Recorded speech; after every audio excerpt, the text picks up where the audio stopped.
Querida familia, muy buenos días, Dios les bendiga. Hoy estamos celebrando la resurrección de Jesucristo. Hoy es un día muy especial para nuestro mundo cristiano, porque es cuando Jesucristo venció la muerte y triunfó sobre toda potestad y sobre todo principado, sobre toda hueste de maldad, exhibiéndolos públicamente en la cruz del Calvario, y triunfó sobre ellos en la cruz.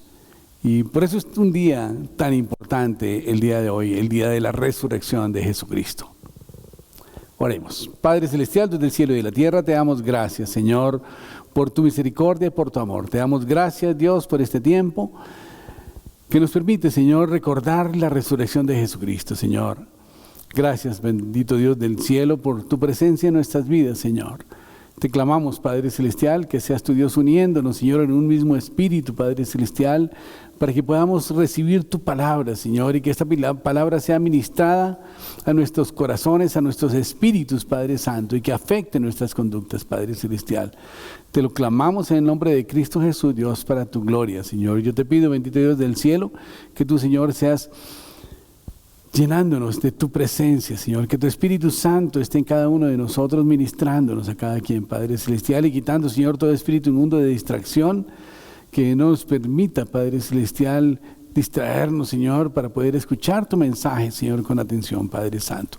Te lo pedimos en el nombre de Jesús, Señor, y te damos gracias por tu infinita misericordia. Amén y amén. Bueno, querida familia, hoy vamos a predicar sobre la resurrección de Cristo. Todos sabemos lo que sucedió esta semana, hace 2021 años, y fue la resurrección de Jesucristo. Bueno, realmente no fue hace 2021 años, porque el calendario se cuenta a partir de la fecha de nacimiento de Jesucristo, y supuestamente por los ajustes que hubo en el calendario, Jesús nació en el año 3 antes de Cristo, supuestamente. Así que estamos hablando de lo que sucedió más o menos hace casi 2000 años, que fue la muerte de Jesucristo.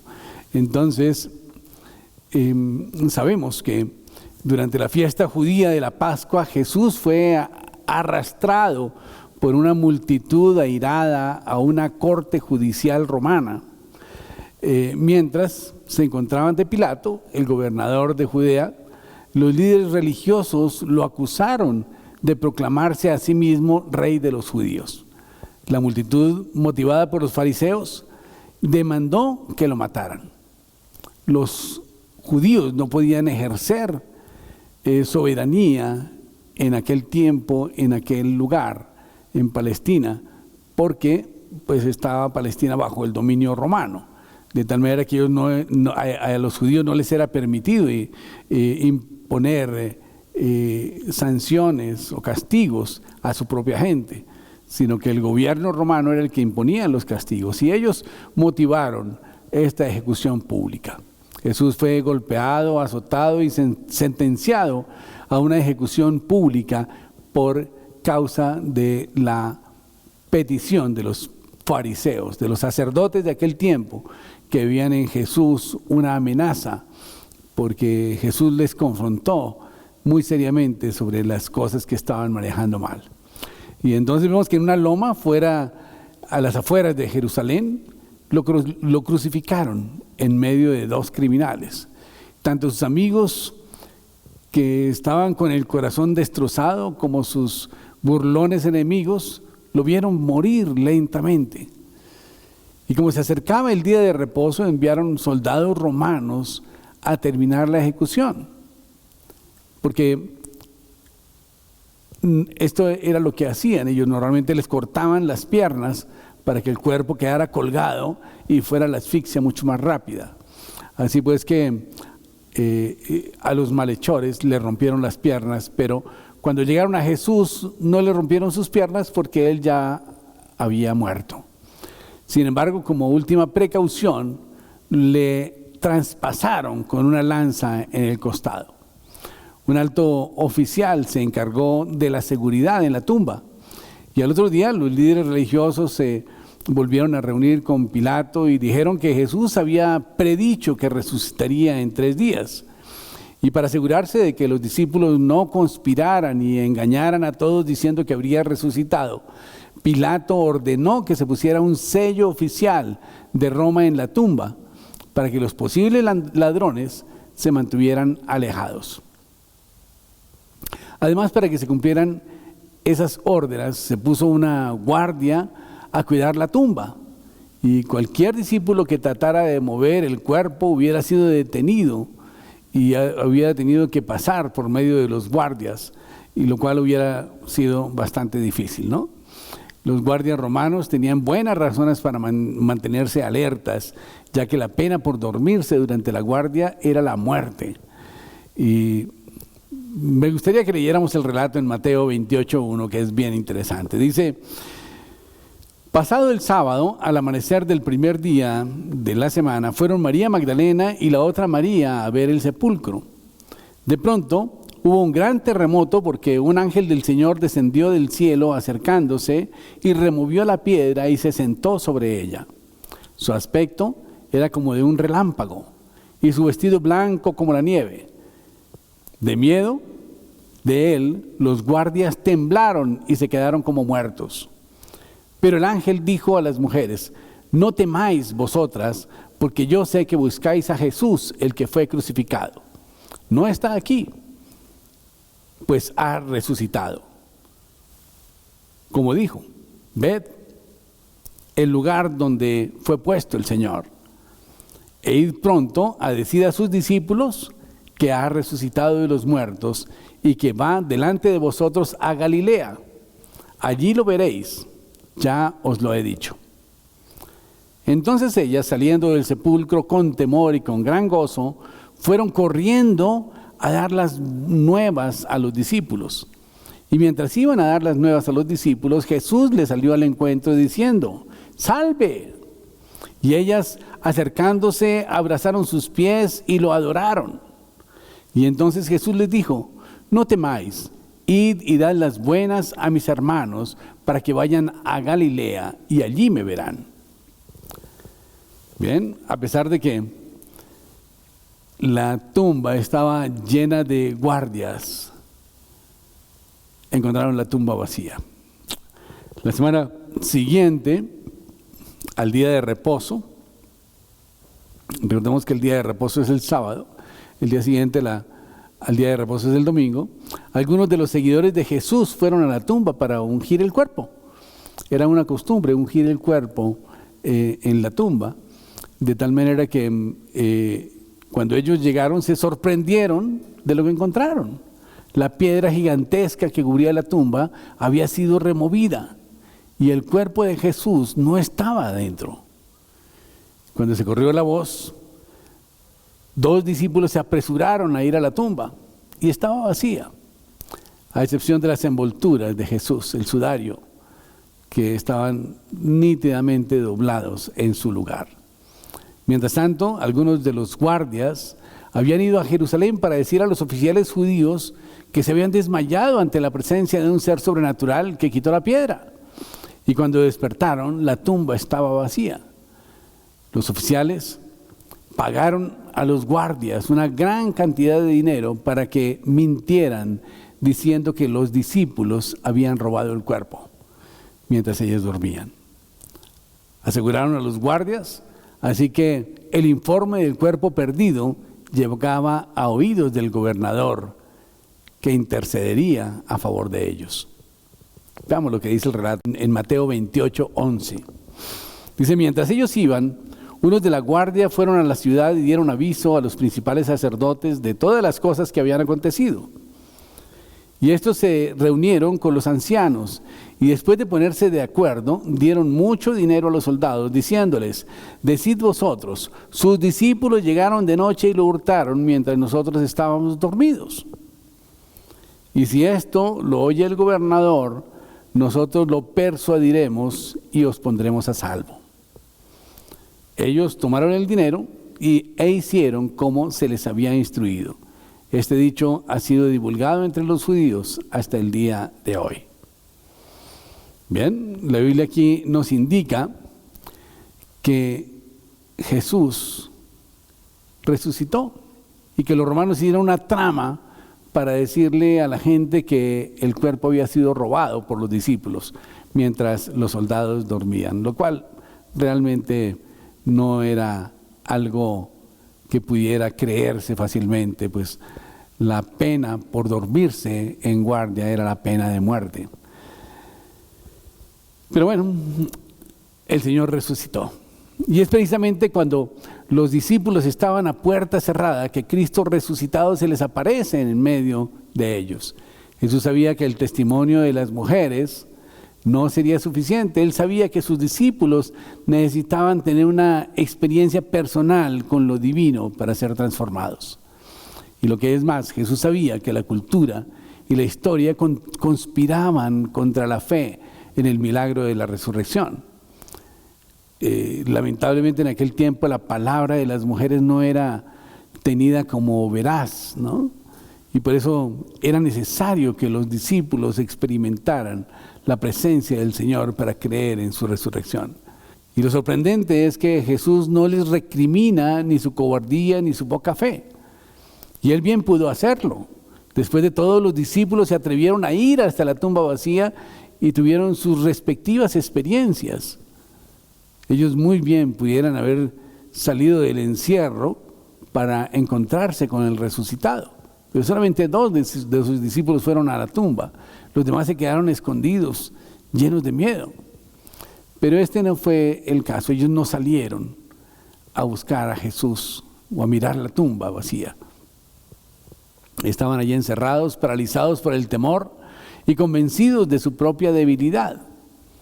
Demos pues gracias a Dios porque Jesús venció todo obstáculo para poder llegar a sus discípulos incrédulos con el mensaje liberador del Evangelio. Y en esta hora debemos preguntarnos a nosotros mismos cuál es nuestro lugar en la historia. Es decir, debemos preguntarnos con cuál personaje nos identificamos, con cuál de ellos o de ellas nos representamos. Si somos quizás como esos discípulos que fueron a buscar a Jesús a la tumba, o somos aquellos que estamos muertos de miedo, encerrados, pensando que ya todo se acabó. Y esta pregunta es muy importante porque Dios continúa hablándole a la humanidad y revelando su mensaje liberador del Evangelio de Jesucristo. Dios continúa revelando su carácter y su santa voluntad a la humanidad. Y el Cristo resucitado está presente en nuestro mundo y por medio del poder del Espíritu Santo está transformando las vidas torcidas y está sanando los corazones rotos. Y si Dios sigue hablando a la humanidad, también sigue hablando al liderazgo de su iglesia. Y para aquellos que se atreven a caminar hacia la tumba vacía rodeada de militares que defienden los intereses de este mundo, la visión es clara. Dios llama a su iglesia a sanar, a bendecir, a ayudar, a transformar, a encarnar el carácter de Dios ante nuestro mundo.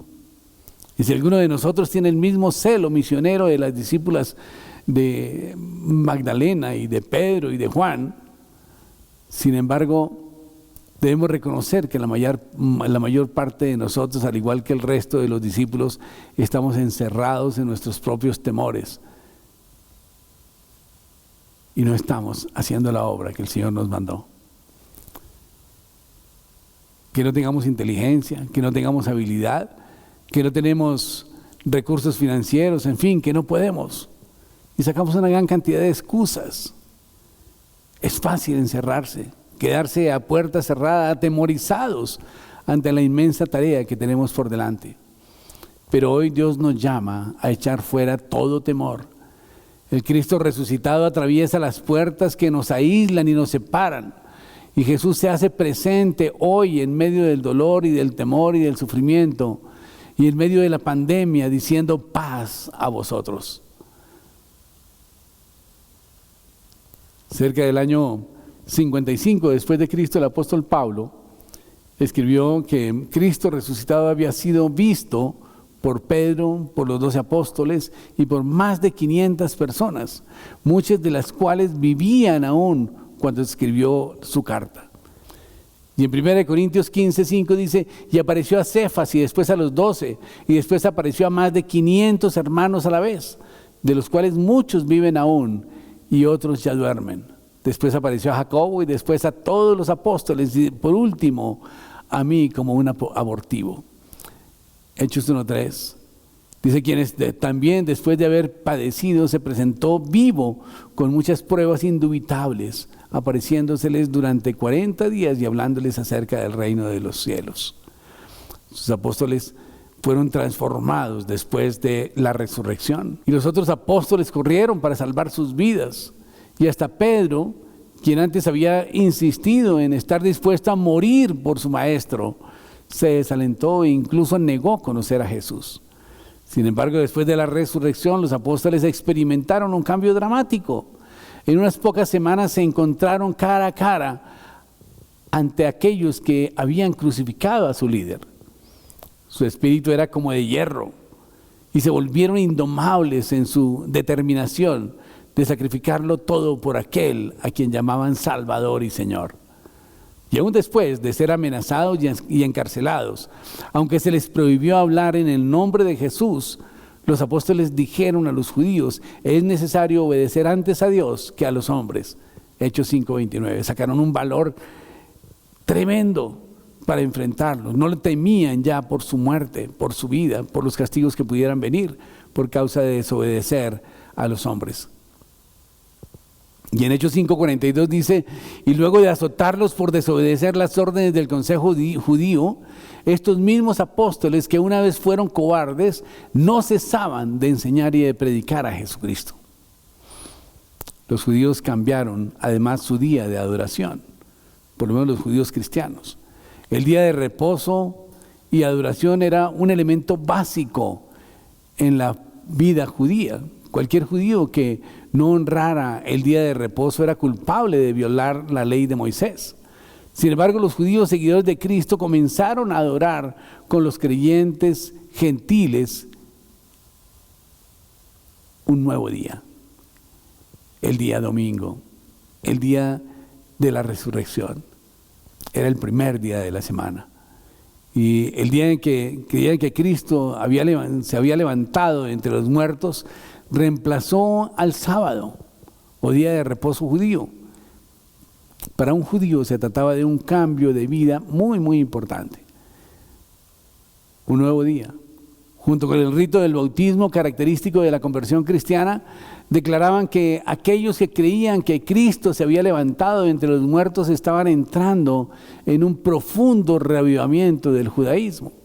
Creían que la muerte y la resurrección de Cristo habían abierto el camino hacia una nueva revelación y a una nueva relación con Dios. El nuevo camino no estaba basado en la ley, sino en el cumplimiento o cancelación de la ley por medio del Cordero Pascual inmolado, Jesucristo, que resucitó y llevó los pecados y les dio nueva vida. En Hechos 20:27 dice, el primer día de la semana reunidos los discípulos para partir el pan, Pablo, que tenía que salir al día siguiente, les enseñaba y alargó el discurso hasta la medianoche. ¡Qué tremendo! No les molestaba estar estudiando todo el día la palabra de Dios. Había tanta sed del conocimiento de la palabra de Dios. Y ellos finalmente convirtieron el primer día de la semana el día de adoración a Dios. Y es recordado por la resurrección de Jesús. Esto está en Mateo 28:1, en Marcos 16:1 al 2 y el 9, en Lucas 24:1, en Juan 20:1 y 19. Y por esto mismo llegó a ser el día de resurrección de los cristianos desde los principios de los tiempos. Y se menciona aquí en 1 Corintios 16:2, dice, cada primer día de la semana, cada uno de vosotros ponga aparte algo según haya prosperado y guárdalo para que cuando yo llegue no se recojan entonces ofrendas.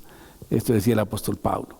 Y con frecuencia la literatura cristiana de los primeros siglos después de Cristo llama el día domingo el día del Señor.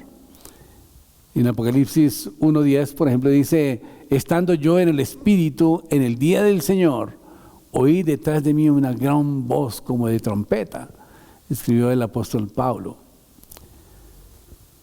De tal manera que ellos transformaron o cambiaron el día de adoración a Dios al día domingo, al primer día de la semana. Y aunque inspirado, fue profetizado claramente. Los discípulos fueron tomados por sorpresa. Esperaban que su Mesías restaurara el reino de Israel. Sus mentes estaban fijas en la venida de un reino político mesiánico, que no esperaban los eventos esenciales para la salvación de sus almas. Ellos estaban esperando una liberación del pueblo de Israel, del yugo romano. Y realmente esta muerte y resurrección de Jesucristo les tomó completamente por sorpresa, a pesar de que Jesucristo se los había advertido. Y deben haber pensado que Cristo hablaba en un lenguaje simbólico cuando decía una y otra vez que era necesario que fuera a Jerusalén a morir y a resucitar de entre los muertos. No supieron ver el significado obvio de las palabras de aquel que hablaba en parábolas hasta mucho después de que todo terminara. Y en ese proceso tampoco se fijaron en las predicciones del profeta Isaías, de un siervo sufrido que llevaría los pecados de Israel, que sería llevado como cordero al matadero antes de que Dios le concediera vivir por largos días, como dice Isaías 53:10.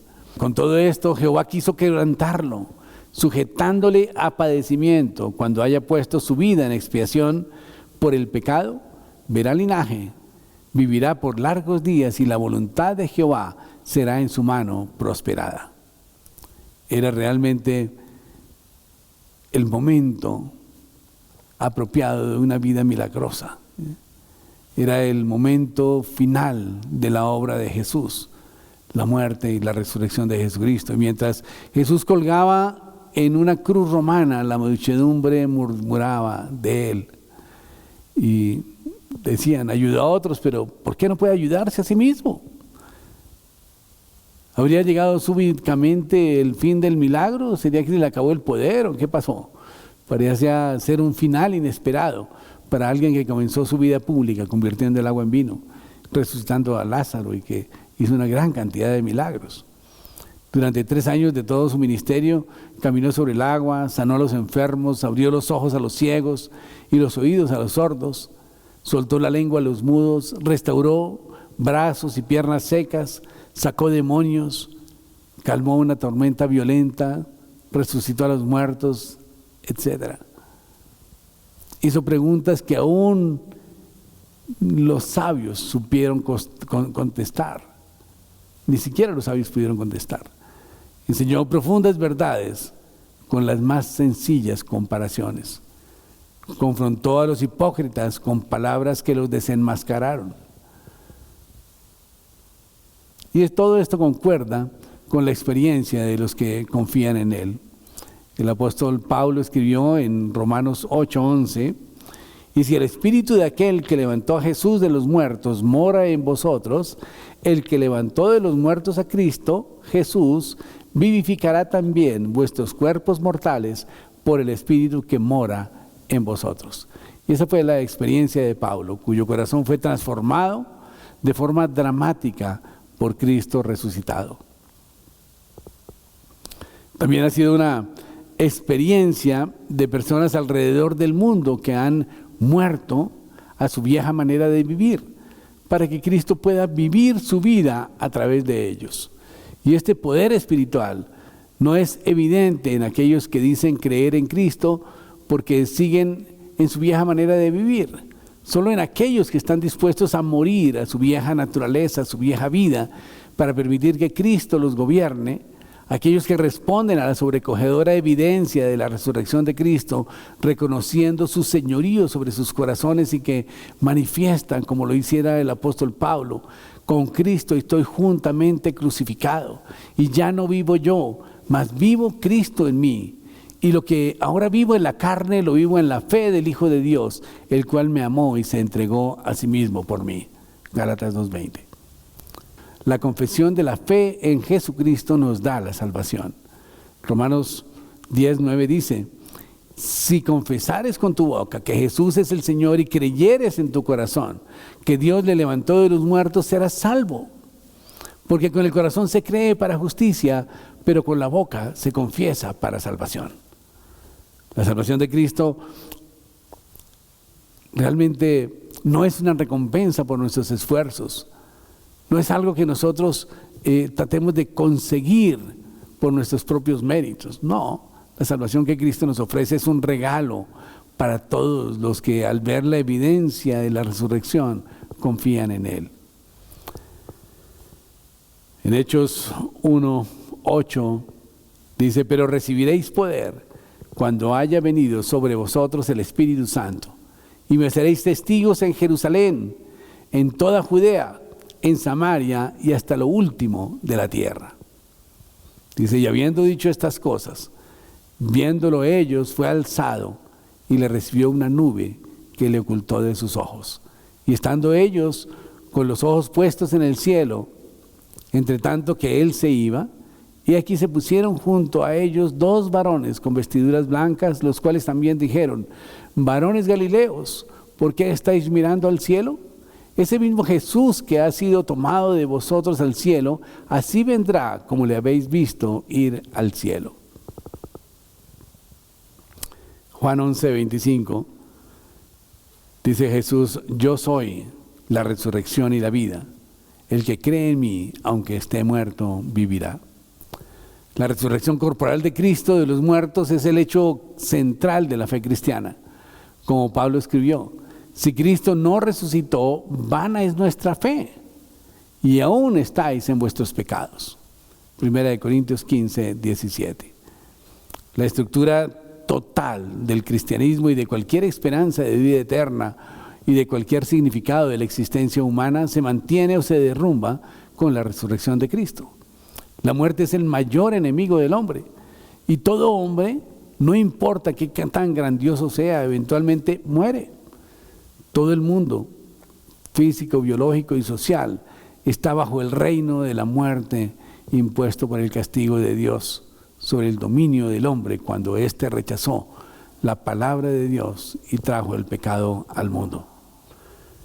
Pero Jesucristo, el eterno Hijo de Dios y el Redentor, prometió al mundo conquistando la muerte y llevando el castigo él mismo, abriendo así el camino a Dios y la vida eterna. Cristo nos redimió de la maldición. Y esto quiere decir que toda maldición que había sobre nuestras vidas por causa de nuestro pecado fue llevado a la cruz del Calvario. Jesucristo redimió cada uno de esos pecados.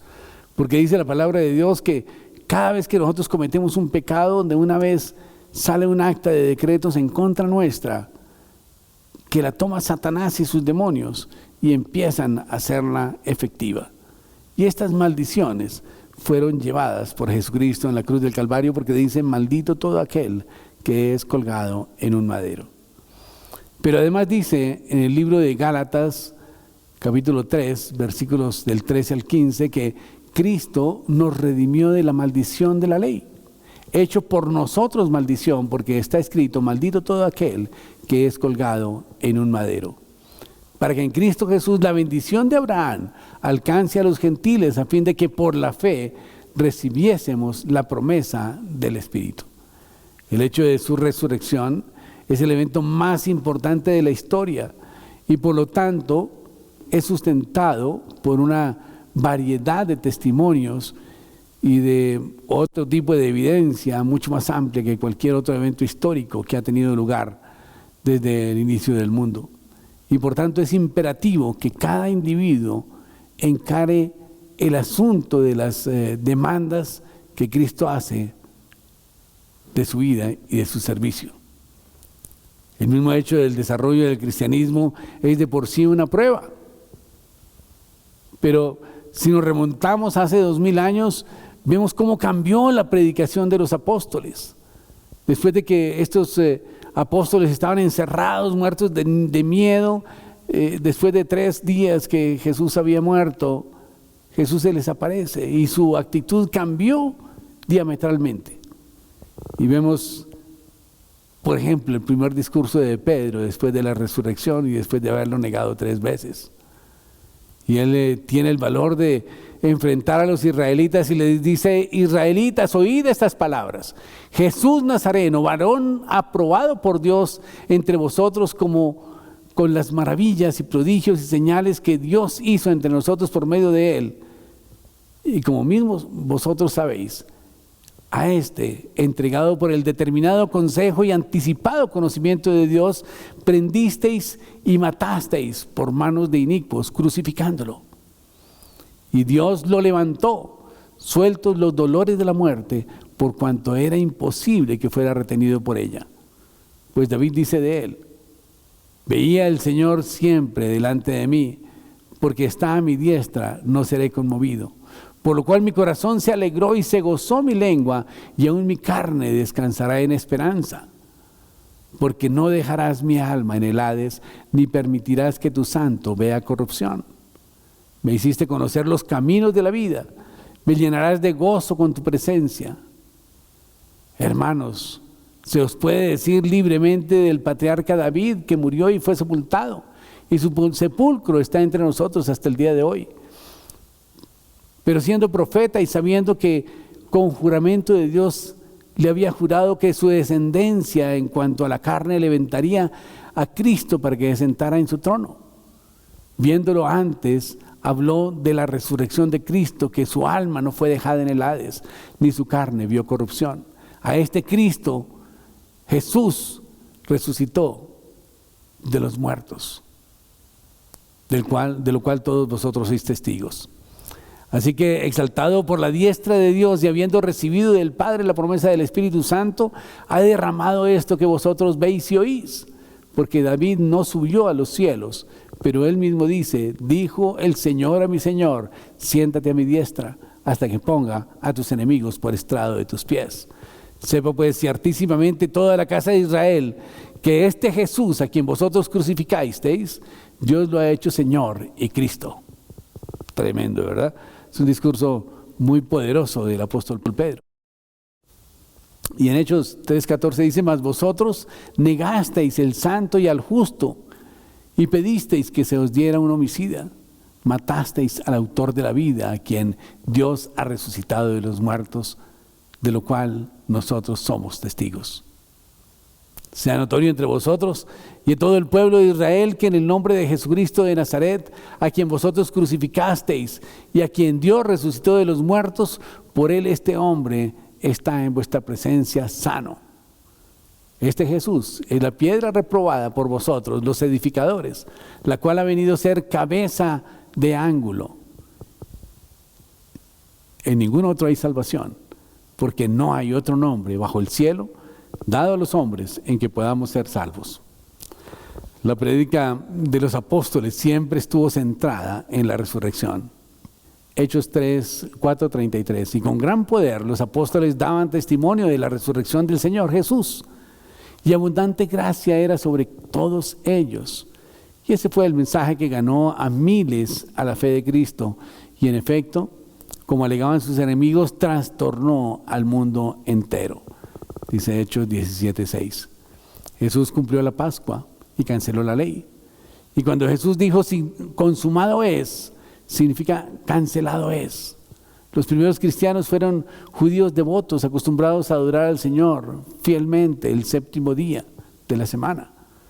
Pero ahora ellos comenzaron, en cambio, a reunirse el primer día, porque fue el día de la resurrección. De forma similar, la mayor celebración anual era la Pascua, pero de pronto esta se tornó en el día de la resurrección para ellos, cuando se dieron cuenta de que Cristo había cumplido la Pascua, muriendo como el Cordero de Dios y luego resucitando de entre los muertos. A estas instituciones, la celebración del Día del Señor y el Día de la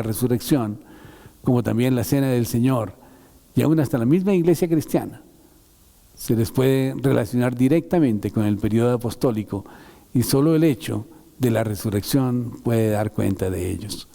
Y no cabe duda de que los apóstoles y los cristianos primitivos por decenas de miles creyeron y predicaron la resurrección. Es posible que hayan estado equivocados o que su fe estuviera basada en algún engaño malicioso o algún fanatismo ciego o irracional. Ciertamente ellos tenían toda la razón para considerar esa posibilidad. La mayoría de ellos sufrieron severamente por causa de su fe, perdiendo posesiones y frecuentemente sus vidas en grandes persecuciones, la persecución judía, la persecución romana del primer siglo, y difícilmente hubieran persistido en su testimonio a menos que hubiesen estado firmemente persuadidos, tras de un minucioso análisis de todos los hechos, de que su Salvador había conquistado la muerte.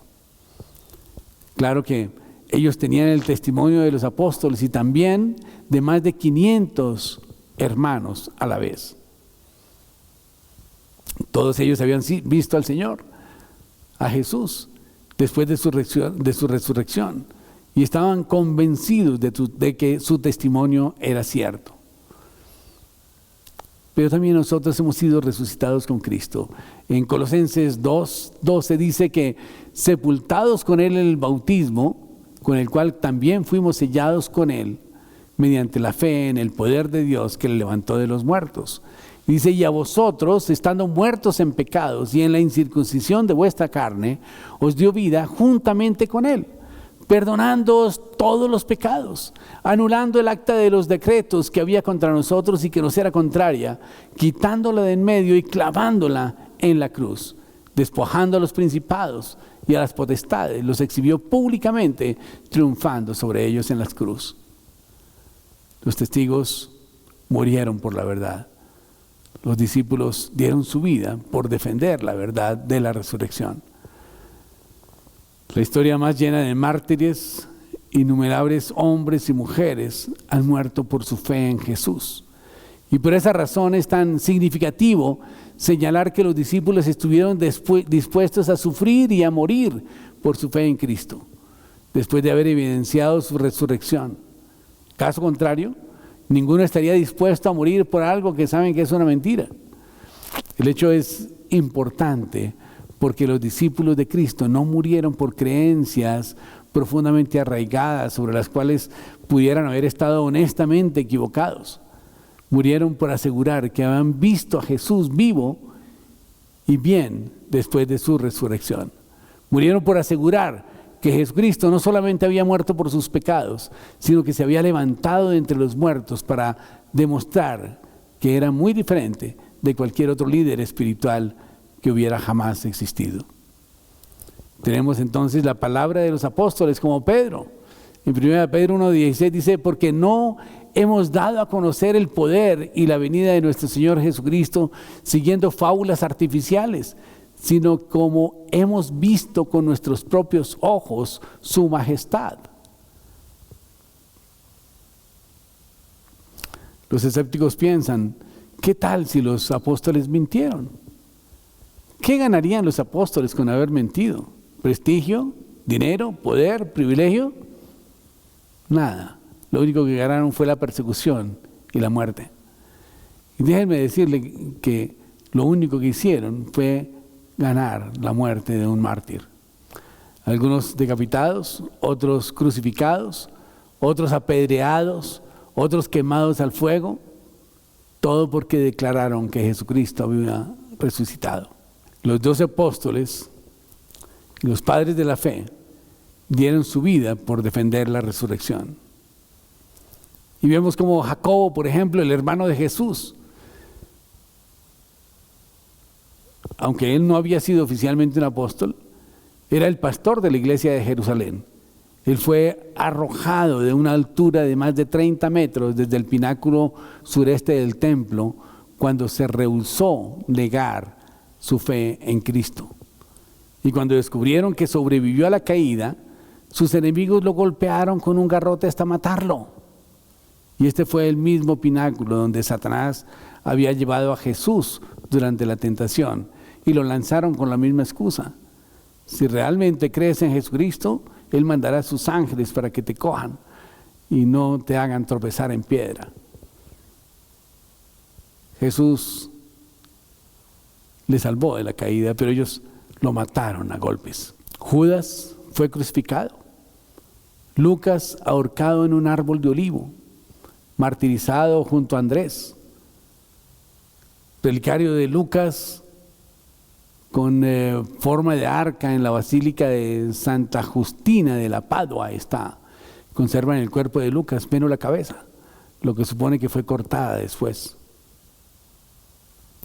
Marcos fue arrastrado de los pies por caballos por las calles de Alejandría, donde era pastor, y luego fue quemado. Pedro fue crucificado de pies para arriba, sentenciado junto con Pablo en Roma, en cumplimiento de la profecía de Jesús en Juan 21:18, que les dijo: de cierto os digo que cuando eras más joven te ceñías e ibas a donde querías, pero cuando ya seas viejo, extenderás tus manos y te ceñirá otro y te llevará a donde no quieras. Santiago, el hijo de Zebedeo, fue muerto con espada, decapitado. Tadeo, muerto con flechas. La única muerte de los apóstoles registrada en la Biblia es la de Jacobo. Muchos piensan que realmente el haber dado su vida por la verdad hubiera sido algo que no valdría la pena. Pero para ellos valió la pena y para nosotros valió la pena, y estamos muy agradecidos con ellos porque ofrendaron sus vidas por defender la verdad. En Hechos 12:21 dice: en aquel mismo tiempo el rey Herodes echó mano a algunos de la iglesia para maltratarlos y mató a espada a Jacobo, hermano de Juan. Es el registro de la muerte de este apóstol. El rey Herodes mató a Jacobo a espada. Posiblemente fue decapitado. Mateo sufrió un martirio en Etiopía, habiendo muerto por una herida de espada. Juan enfrentó el martirio cuando fue hervido en un enorme caldero de aceite hirviendo durante una ola de persecución en Roma. Sin embargo, fue liberado milagrosamente de la muerte. Entonces fue sentenciado a las minas en la prisión de la isla de Patmos. Y fue allí donde escribió su libro profético del Apocalipsis. Posteriormente fue liberado y llevado de regreso a lo que hoy conocemos como Turquía. Y murió muy viejo. Y él fue el único de los apóstoles que murió pacíficamente. Bartolomé, conocido también como Natanael, fue misionero en Asia. Y él testificó en lo que hoy es Turquía. Y fue martirizado por su predicación en Armenia, donde fue desollado a látigo hasta morir. Andrés fue crucificado en una cruz en forma de X en Grecia, después de haber sido azotado severamente por 7 soldados. Ellos ataron su cuerpo a la cruz para prolongar su agonía. Sus enemigos reportaron que cuando él era llevado a la cruz, Andrés saludó a la cruz con estas palabras, diciendo: hace mucho he deseado y esperado este feliz momento. La cruz ha sido consagrada por el cuerpo de Cristo colgado en ella. Él continuó predicando a sus verdugos por 2 días hasta morir. Tomás fue traspasado por una lanza en la India durante uno de sus viajes misioneros por establecer allí una iglesia. Matías, el apóstol elegido para reemplazar a Judas Iscariote, el traidor, fue apedreado y luego fue decapitado. Pablo fue torturado y después decapitado por el vil emperador romano Nerón en el año 67, acusado de subversivo. No es tan importante el cómo murieron los apóstoles. Lo que es importante es el hecho de que todos estuvieron dispuestos a morir por su fe. Si Jesús no hubiera resucitado, los discípulos lo hubieran sabido. Ninguno de ellos hubiera muerto por algo que ellos sabían que era mentira. El hecho de que todos los apóstoles estuvieron dispuestos a padecer horribles muertes por no renunciar a su fe en Cristo es una tremenda evidencia de que ellos realmente presenciaron la resurrección de Jesucristo. Los apóstoles sellaron su testimonio de la resurrección con su propia sangre. El día de Pascua de la resurrección es el día de la victoria. Es el día en que Jesús vence la muerte para darnos vida. El domingo de resurrección es un día para renovar nuestras mentes, viendo la salvación que recibimos en la cruz por medio de la muerte de nuestro Señor Jesucristo. Pero sobre todas las cosas, el domingo de Pascua de resurrección es un día de encuentro. Es el día de encontrarse con el Señor, que ha viajado toda la vida con nosotros, consolándonos y enseñándonos el camino. Hoy es el día de abrir los ojos para ver la presencia efectiva de Jesús en medio de nosotros. Hoy es el día para abrirle nuestro corazón, dándole cabida a Él, al Señor resucitado, para recibir la vida que Él nos da después de su muerte. Oremos. Padre Celestial, Dios del cielo y de la tierra, te damos gracias, Señor, por Jesucristo resucitado. Te damos gracias, bendito Dios del cielo, por su promesa de enviarnos el otro Consolador, Padre Santo. Gracias te damos, bendito Dios del cielo, porque hoy, Padre Santo, podemos reconciliarnos contigo, Señor, al afirmar que creemos en la resurrección de Jesucristo, Señor, y que aceptamos el sacrificio de Jesucristo en la cruz del Calvario por causa de nuestros pecados, Señor. Gracias te damos, bendito Dios del cielo, porque a través de este sacrificio tú llevaste, Señor, a la cruz del Calvario toda maldición que había sobre nosotros, que había contra nosotros, Señor. Y todo argumento que tenía Satanás contra nuestras vidas, Señor, lo clavaste en la cruz del Calvario, triunfando sobre los principados y los potestades, triunfando sobre ellos en la cruz, Señor. Y te doy gracias, bendito Dios del cielo, porque hoy podemos aceptar a Jesucristo como nuestro Señor y Salvador personal, Padre Celestial. Gracias, Señor, porque Jesucristo es el mismo ayer, hoy y por los siglos, Señor. Gracias, Dios, porque hoy, Padre Celestial, cuando reconocemos y aceptamos la resurrección de Cristo, Dios, también estamos aceptando la salvación por medio de Él, Padre Santo. Y también, Señor, estamos aceptando el Espíritu Santo de Dios en nuestras vidas, que nos guía a toda verdad. Te alabamos, Dios, te bendecimos y te damos gracias. Amén y amén. Bueno, querida familia, muchísimas gracias por haber estado con nosotros en este día. Los invitamos a que nos acompañen en nuestro devocional a las 8 de la noche todos los días, vía Zoom, con el ID que aparece a continuación. Muchas gracias, Dios les bendiga.